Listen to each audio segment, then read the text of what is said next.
Hello friends, welcome back to my channel. इस video में आपको बताऊंगी कि क्यों कम स्कोर करने वाले बच्चे को भी एक अच्छा कॉलेज और कोर्स मिल रहा होता है। क्यों एक स्टूडेंट जिसने बहुत ठीक ठाक स्कोर किया है उसे भी बहुत ज़्यादा अच्छा कॉलेज नहीं मिल रहा होता है, उसका मनपसंद कोर्स उसे नहीं मिल रहा होता है। और क्यों आपके बहुत लो या कम स्कोर है, आपने बहुत कम स्कोर किया है CUET में, तो क्यों आपको दिल्ली यूनिवर्सिटी में एडमिशन मिल सकता है। इन सारी बातों पे मैं एक एक करके आपको बताऊंगी कि क्यों इम्पॉर्टेंट हो जाता है कि आपके अगर बहुत लो या एवरेज मार्क्स हैं तो आपको ये सारी बातें पता होनी चाहिए CSAS पोर्टल को फिल करने के बाद और उसको फिल करने से भी पहले। तो अगर आपके बहुत ज़्यादा एवरेज मार्क्स हैं तो डोंट वरी। आप अगर ऐसे सोच रहे हैं आपको दिल्ली यूनिवर्सिटी में एडमिशन ही नहीं मिलेगा तो शायद आप गलत सोच रहे हैं। दिल्ली यूनिवर्सिटी में एडमिशन लेना बहुत इजी है, लेकिन अगर आपके एवरेज मार्क्स हैं तो आपको ये याद रखना होगा कि आपको हाई डिमांडिंग कोर्सेज में और हाई डिमांडिंग कॉलेजेस में एडमिशन लेना मुश्किल हो सकता है। अगर आपके एवरेज मार्क्स हैं, अगर आपने कम स्कोर किया है तो आपको बहुत स्मार्टली अपनी प्रेफरेंस लिस्ट बनानी होगी। स्मार्टली आपको वो कॉलेजेस और वो कोर्सेज फिल करने होंगे जिसकी तरफ बहुत कम स्टूडेंट जाते हैं। लाइक अगर कोई भी ह्यूमैनिटी स्ट्रीम से है, अगर वो BA पॉलिटिकल्स ऑनर प्रेफर करना चाहता है, उसके बहुत कम मार्क्स आए हैं, तो सिर्फ उसे BA पॉलिटिकल ऑनर्स ही अपनी प्रेफरेंस लिस्ट में नहीं डालना चाहिए, उसे प्रोग्राम्स के कोर्स भी डालने चाहिए। Like BA political plus Sanskrit, BA political plus Hindi. Programmes के कोर्स में बहुत ज़्यादा लो कट ऑफ जाती है, तो बहुत ज़्यादा चांसेस हो जाते हैं कि आपको ही एडमिशन मिल रहा हो उस सीट पे। अगर एक बच्चा है उसने अपनी प्रेफरेंस लिस्ट में सिर्फ टॉप कॉलेज डाल दिए, सिर्फ टॉप कोर्सेज डाल दिए, तो उसे एडमिशन नहीं मिलेगा, उसके कम मार्क्स आ रहे हैं तो। सेकंड इंपॉर्टेंट बात, क्यों कम मार्क्स पे भी आपको एडमिशन मिलने के चांसेस बढ़ जाते हैं। इसमें सबसे ज़्यादा इंपॉर्टेंट रोल प्ले करता है CSAS पोर्टल पे डॉक्यूमेंट वेरिफिकेशन। बहुत सारे बच्चे होते हैं जिनके बहुत अच्छे अच्छे मार्क्स आ रहे होते हैं, एवरेज 800 प्लस मार्क्स आ रहे होते हैं, बट डॉक्यूमेंट वेरिफिकेशन में वो कहीं ना कहीं रह जा रहे होते हैं। डॉक्यूमेंट वेरिफिकेशन में उनकी कोई ना कोई गलती होती है।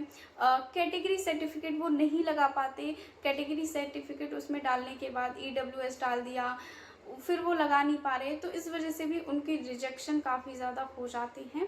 तो सबसे इम्पॉर्टेंट बात आपको ये है कि बहुत सारे स्टूडेंट जो दिल्ली यूनिवर्सिटी के लिए CSAS पोर्टल में फॉर्म फिल करते हैं, बहुत सारे स्टूडेंट के फॉर्म्स रिजेक्ट होते हैं। तो अगर आपके कम मार्क्स हैं तो आपको होप एटलीस्ट नहीं छोड़नी है जब तक आप पूरी काउंसलिंग प्रोसेस पूरा ना हो। सेकेंड इम्पॉर्टेंट बात है ड्रॉप लेना। बहुत सारे बच्चे होते हैं जिन्हें सीट एलोकेट हो जाती है, उनके अच्छे मार्क्स आए होते हैं, एवरेज मार्क्स आए होते हैं, बट वो फिर भी वो जैसे कि किसी को साउथ कैंपस में वेंकटेश्वरा कॉलेज मिल गया उसे अच्छे कोर्स के साथ, फिर भी वो ड्रॉप ले लेता है कि उसे नेक्स्ट ईयर ट्राई करना है, उसे SRCC चाहिए, उसे हिंदू कॉलेज ही चाहिए।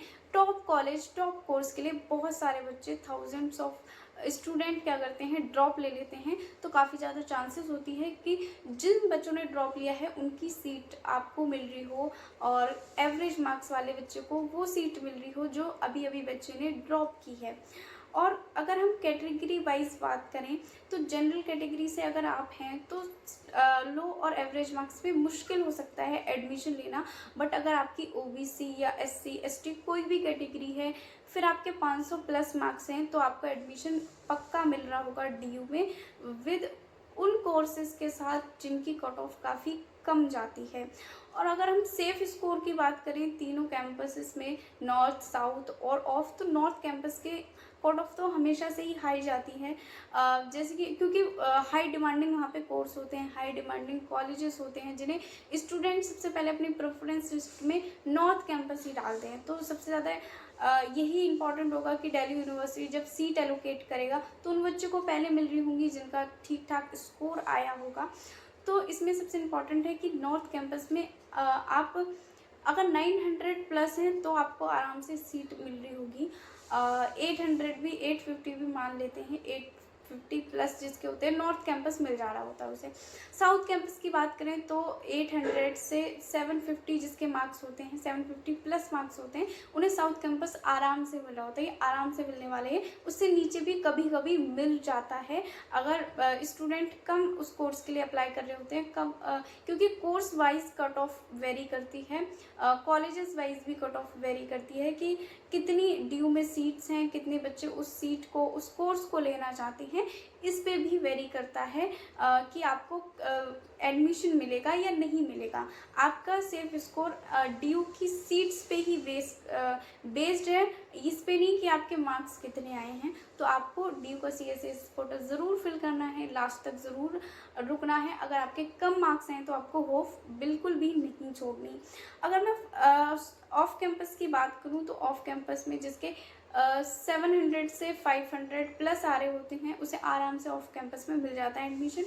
बट ऑफ कैंपस में इससे भी नीचे मिल जाता है एडमिशन अगर आप उन कोर्सेज को चूज़ करते हैं जिन्हें बहुत कम बच्चे चूज़ करते हैं। कुछ ऑनर्स के कोर्सेज भी होते हैं जिनमें बहुत आसानी से एडमिशन मिल रहा होता है, लाइक हिंदी ऑनर्स, बहुत एवरेज मार्क्स पे भी इसमें एडमिशन मिल जा रहा होता है। तो आपको अभी जो आपके पास टाइम है ना, अभी जो फेज 2 खुलने से पहले या रिजल्ट आने से पहले जो आपके पास टाइम है, तो मेक श्योर आप उन कोर्सेज, उन कॉलेजेस को ढूंढ रहे हो जिनके कट ऑफ बहुत कम जाती है, ताकि आपको ड्यू में एक कॉलेज मिल रहा हो। तो आपको यही सर्च करना स्टार्ट कर देना है, आपको एडमिशन ज़रूर मिलेगा। आपको ये याद रखना है कि बहुत सारे बच्चे कैटेगरी सर्टिफिकेट की वजह से निकल जाते हैं, बहुत बच्चे डॉक्यूमेंट्स के वजह से निकल जाते हैं। आपका एडमिशन होगा नहीं होगा आपके कैटेगरीज पे वेस्ट करता है बहुत ज़्यादा। अगर आप SC ST के स्टूडेंट हैं तो आपको बहुत कम चांसेस हैं कि डरने की ज़रूरत है। बाकी ड्यू में अगर आपके 400, 500, 600 भी मार्क्स हैं तो आपको यकीन रखना है कि आपको एडमिशन मिलेगा, और ये बहुत ज़्यादा प्रोबेबिलिटी होती है कि मिलेगा ही मिलेगा, क्योंकि बहुत सारे बच्चे बैकअप लेते हैं तो उनकी सीट्स आपको मिल रही होती हैं। इस वीडियो में मैंने आपको बता दी कि कैसे एक एवरेज और लो मार्क्स वाले बच्चे को भी एक ठीक ठाक सीट मिल जाती है, एटलीस्ट ड्यू में सीट मिल जाती है, कैसे एक एवरेज वाले बच्चे को भी ड्यू में सीट नहीं मिल पा रही होती है। तो thank you for watching my video. इस वीडियो में शायद आपके सारे डाउट्स क्लियर हो गए हों। अगर कोई भी डाउट हो तो आप कमेंट बॉक्स में लिख सकते हैं, मैं एक एक कमेंट का रिप्लाई कर रही होंगी। मिलते हैं नेक्स्ट वीडियो में। ड्यू से रिलेटेड अपडेट के लिए चैनल को सब्सक्राइब कर लेना, वीडियो को लाइक कर देना।